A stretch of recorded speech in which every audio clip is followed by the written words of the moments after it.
Un jour de pleine lune, le griot du village, Moussa Djelike Kouyaté, joue de la kora sous le grand baobab. Les enfants du village accourent tous, comme tous les soirs, autour de lui afin qu'il leur raconte une histoire. Moussa Djelike Kouyaté jette un coup d'œil sur les enfants assis tout autour de lui et leur dit: Les enfants, ce soir, je vais vous raconter une histoire. L'histoire d'un prince, né infirme qui sauva son royaume. L'histoire de Soundiata Keita, prince du Mandé, fils de Sogolon Conté et de Naré Magan. Celui qui libéra le Mandé et qui fut surnommé homme buffle, homme panthère, homme lion. Jadis, dans l'histoire du Mandé, il a existé un grand roi du nom de Naré Famagan Kenyi, connu aussi sous le nom de Naré Magan Konfata ou encore Naré Magan. Il a eu dans sa cour 2 épouses. Sa première épouse, la belle et très séduisante mais dotée d'un cœur de pierre, Sassouma Bérété, était la préférée. Un jour, un chasseur venu chasser du gibier sur les terres du Mandé se présente devant le roi pour lui apporter sa part comme le recommande la tradition. Alors Naré Magan, inquiet sur sa succession, demande au chasseur devin de l'éclairer sur la question. Ce dernier consulte ses courriers et lui confie qu'un jour, des chasseurs lui amèneraient une femme. Cette femme, s'il la prenait pour épouse, donnerait le fils qui assurerait sa succession. Aux abords du village de Do, un buffle maléfique terrorise toute la brousse. Il tue tous ceux qui osent s'aventurer dans les plaines environnantes. Après le coucher du soleil, personne n'ose plus sortir des villages. Le roi a promis les plus belles récompenses aux chasseurs qui tueraient le buffle. Un jour, 2 jeunes chasseurs du Mandé partent chasser le gibier. Ils croisent la route d'une vieille femme affamée avec qui ils partagent leur nourriture. C'est elle qui se transforme en buffle pour se venger de son frère, Niemo Djara, roi de Do, qui n'a pas voulu lui céder sa part d'héritage. Elle leur livre son secret et ils viennent à bout d'elle. Avant de les laisser partir, elle leur fait promettre de choisir la plus vilaine et la plus laide de toutes les filles de Do pour récompense. Cette jeune fille laide et insignifiante, c'était Sogolon Conté, mère de Soundiata. Les 2 frères jurèrent de tenir promesse et s'en allèrent vers le nord en direction de la plaine de Do. Quand ils aperçurent le buffle, ils appliquèrent à la lettre les instructions que la vieille femme buffle leur avait données. Ils vainquirent le buffle et se présentèrent devant le roi. Les filles du village se réunirent sur la grande place parées de leurs plus beaux vêtements et de leurs plus beaux bijoux. Mais Walaba, l'aîné se souvient de la promesse faite à la vieille femme buffle. Il se promène le long de la file constituée par les filles et aperçut enfin à l'écart Sogolon Conté. Il s'approcha d'elle et lui tend le bras. Sur le chemin du retour, les 2 jeunes chasseurs essayèrent à plusieurs reprises de dompter Sogolon, mais en vain. Les 2 frères reprennent alors la route de Niani, capitale du Mandé où siège Naré Magan, afin de lui proposer Sogolon en mariage. Le roi pense aux prédictions et organise le mariage aux grandes dames de Sassouma Bérété. Prédestiné à être un grand roi que le Mandé n'a jamais connu, Soundiata était né infirme. Il ne pouvait marcher. Mais le roi Naré Magan vient à mourir sans voir son fils Soundiata marcher. À sa mort, c'est Dankarantouma, fils de Sassouma Bérété, qui monte sur le trône. C'est le début d'une période d'injustice et d'oppression pour Soundiata et sa mère Sogolon. Un jour, manquant de condiments, Sogolon s'en alla demander à sa coépouse de lui donner quelques feuilles de baobab pour préparer son repas.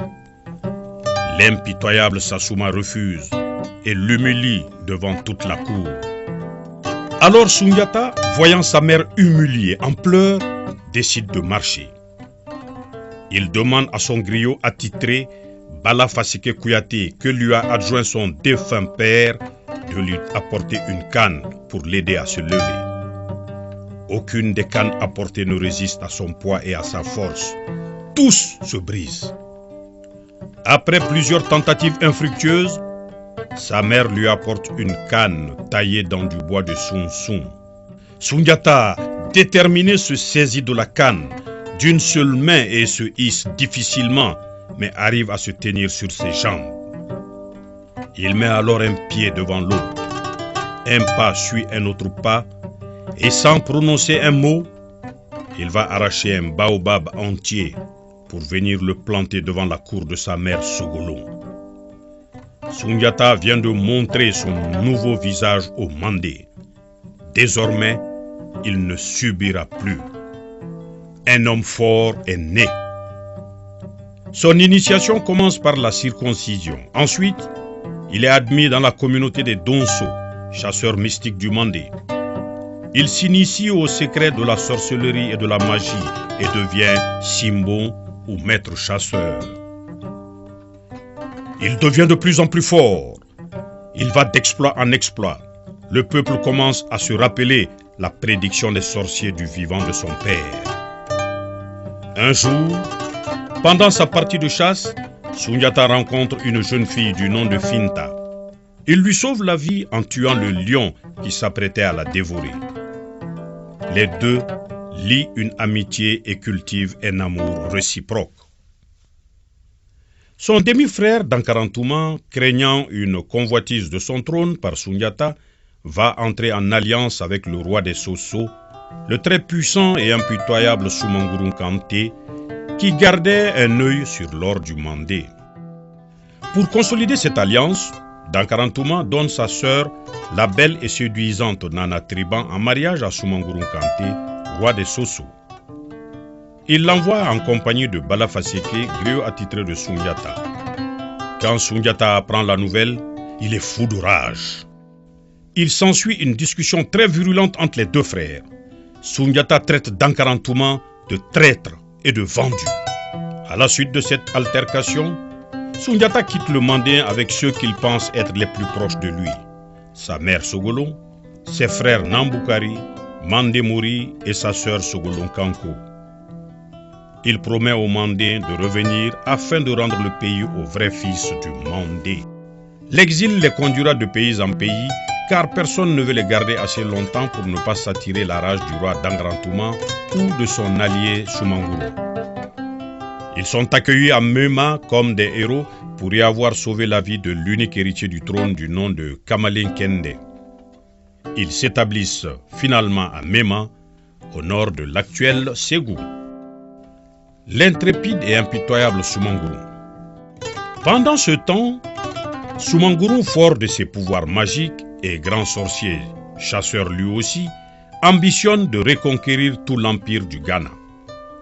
Sa soif de puissance le guide ensuite à la conquête du royaume de son allié et beau-frère, car il convoite l'or du Mandé.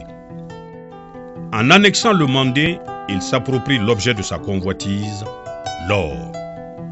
En un peu plus de 30 années de règne, personne n'ose l'affronter, jusqu'au jour où le Mandé envoie des émissaires à Soundiata.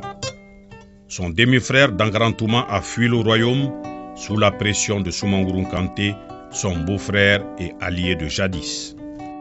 Lors de l'invasion des Soso, sa sœur s'enfuit pour Mema en compagnie de Finta, sa bien-aimée.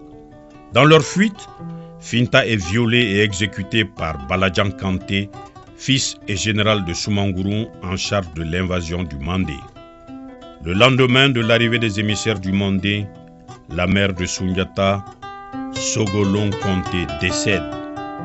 Plus rien ne retient le jeune prince à Mema.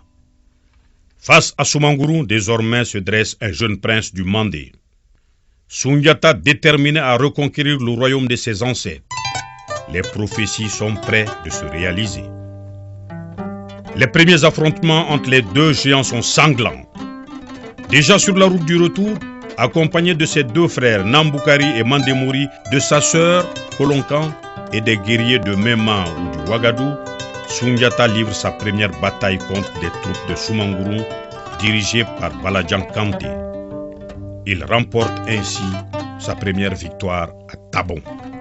Soumangouroum tient Soundiata en échec lors de leur première bataille. Son ami Kamalin Kendin, prince de Mema et unique héritier du trône, est tué dans la bataille. Soundiata est effondré, mais plus que jamais déterminé. Or, Soumangouroum est réputé invulnérable. Le secret de son invulnérabilité est impénétrable.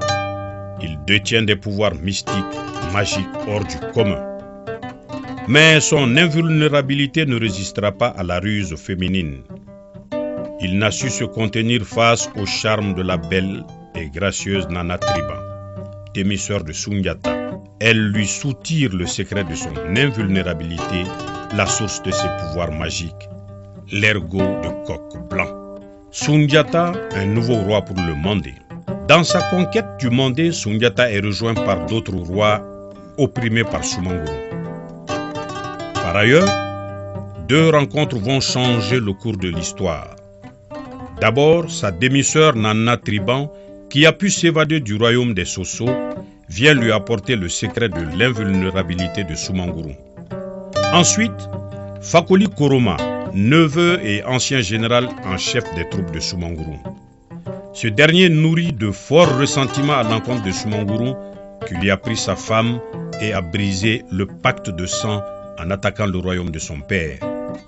Il ne lui pardonnera jamais cette humiliation et se rallie à Soundiata. Soundiata se sent prêt pour la dernière bataille. Il va affronter Soumangouroum à Kirina, au nord de Kangaba. Le dernier combat entre les deux géants est pour bientôt. En pleine bataille, Soundiata blesse Soumangouroum avec une flèche portant à son bout un ergot de coq blanc. Soumangouroum, sentant ses pouvoirs l'abandonner, prend la fuite. Il est aussitôt pris en chasse par Soundiata et Fakoli. C'est le début d'une grande légende. Certains disent qu'il s'est transformé en ouragan durant sa fuite. D'autres affirment qu'il s'est changé en une statue de pierre. La plus répandue raconte qu'il s'est changé en un énorme oiseau noir aux abords des collines de Koulikoro. Les 12 rois qui se sont alliés à lui pour combattre Soumangouroum lui prêtent tous allégeance. Soundiata devient ainsi le roi incontesté de l'empire du Mandé.